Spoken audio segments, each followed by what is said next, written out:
کیا یہی کچھ ہوتا رہے گا ہمارے ملک میں؟ آپ اپنے صحافی ایک ارشد شریف صاحب کو دیکھ لیں، حقیقی آزادی کا پہلا شہید ارشد شریف کہ اللہ کی طاقت کے آگے کسی کی طاقت نہیں چلتی۔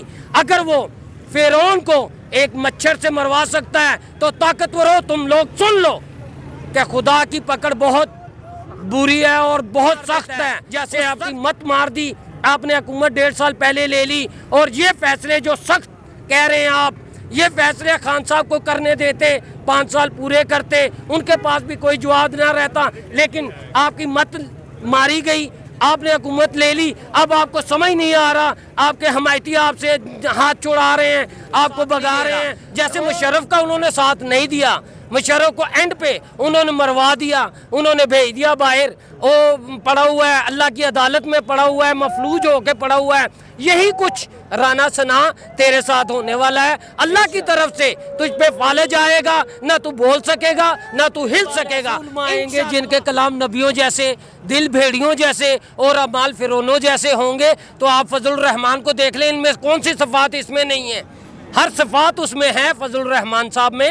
اگر وہ عالم دین تھے تو غلامی کیسے قبول کر رہے ہیں ایک بے دین کی، امریکہ کی؟ امریکہ کے لیے انہوں نے یہ سب کچھ کیا، امریکہ آج ان کا ساتھ نہیں دے رہا۔ جیسے مشرف کا انہوں نے ساتھ نہیں دیا، مشرف کو اینڈ پہ انہوں نے مروا دیا، انہوں نے بھیج دیا باہر، وہ پڑا ہوا ہے اللہ کی عدالت میں، پڑا ہوا ہے مفلوج ہو کے پڑا ہوا ہے۔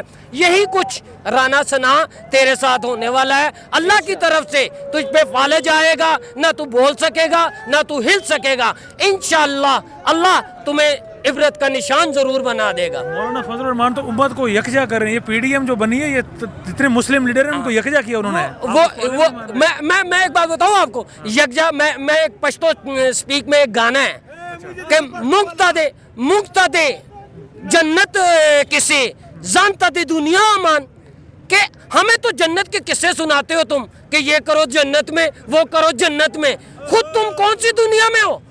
خواہشوں کی دنیا میں۔ اور جو تم نے وہ بل پاس کر دیا زنانوں کے لیے، تیسری دنیا کے لیے، وہ کس لیے کیا؟ کیا تم نے بلاول سے شادی تو نہیں کرنی جو وہ بل تو نے پاس کر لیا ہے؟ اگر کرنی ہے تو پھر میں تمہارے حق میں ہوں فضل الرحمان، گڈ، ایسا ہی کرتے رہو۔ کیوں کہ تم نے اپنے مفادات دیکھنے ہیں، تو یہ بھی تمہارے مفاد میں تو نہیں، بلاول کے چکر میں تم کر گئے۔ یہ کیا سین ہے بلاول کا؟ شیخ رشید وہ بھی بلاول پہ بات کرتا ہے، اب آپ نے بلاول کو مولانا فضل الرحمان سے جوڑ دیا ہے۔ میں شیخ رشید ہے بلاول یار، اتنا لیڈر ہے وہ تو دیکھیں، شیخ رشید صاحب نے ایک بات کی تھی آج سے بہت پہلے، نواز شریف دور کے وہ وزیر تھے فلمی صنعت کے، تو انہوں نے کہا تھا کہ گائے رکھنے کی اس کو کیا ضرورت جس کو دودھ مل رہا ہو، تو آج وہ مفت میں دودھ بھی مل رہا ہے اور گائے بھی رکھنے کی ضرورت نہیں، بچہ ہی رکھنے کے چکر میں پڑ گیا۔ وہ تو ہے ہی ایسا، خیر ہمارا حمایتی ہے، ہم اس کے بارے میں زیادہ نہیں کہیں گے کیونکہ خان صاحب کے لیے وہ کچھ کر رہا ہے، تو ہم نہیں چاہتے کہ ہماری وجہ سے وہ خان صاحب سے بھی بد دل ہو جائیں، ورنہ ٹھیک ہے ان کی بھی اپنی سیاست ہے، وہ اپنے آپ کو دیکھ رہے ہیں اور لوگ اپنے آپ کو دیکھ رہے ہیں۔ مگر اسمبلیوں کے معاملے میں میں ایک بات ضرور کروں گا خان صاحب سے کہ خان صاحب یہ منافقوں کا شہر ہے، یہاں فاصلوں سے ملا کرو، کیوں کہ یہاں فاصلوں سے ملیں گے تو آپ بچیں گے، ورنہ اسمبلیاں توڑنے سے کوئی حل نہیں نکلے گا۔ پنجاب اسمبلی توڑ دیں، سرحد کی مت توڑیے گا، کیوں کہ پنجاب اسمبلی توڑنے سے آپ کو وہ فائدے مل سکتے ہیں، سرحد اسمبلی اس لیے نہ توڑیں کہ یہ نہ ہو یہ اسمبلیاں دونوں توڑ دیں اور وہ جنہوں نے ان کو بٹھایا ہے وہ ایک اور چکر میں پڑ کے یہ حکومت آگے کو لے جائیں، 1 سال کے لیے آگے کر دیں کہ حالات صحیح نہیں ہیں، یہ ہے وہ ہے، حالات بگاڑے بھی انہوں نے، اب صحیح بھی کیسے کریں گے؟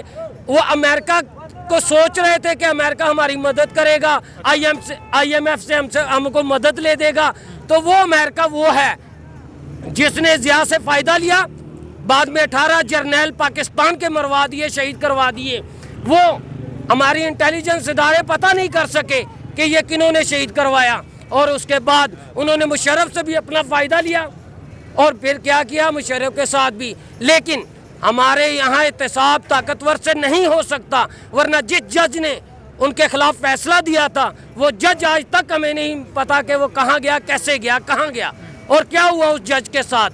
آج اعظم سواتی کے لیے جس جج نے فیصلہ دیا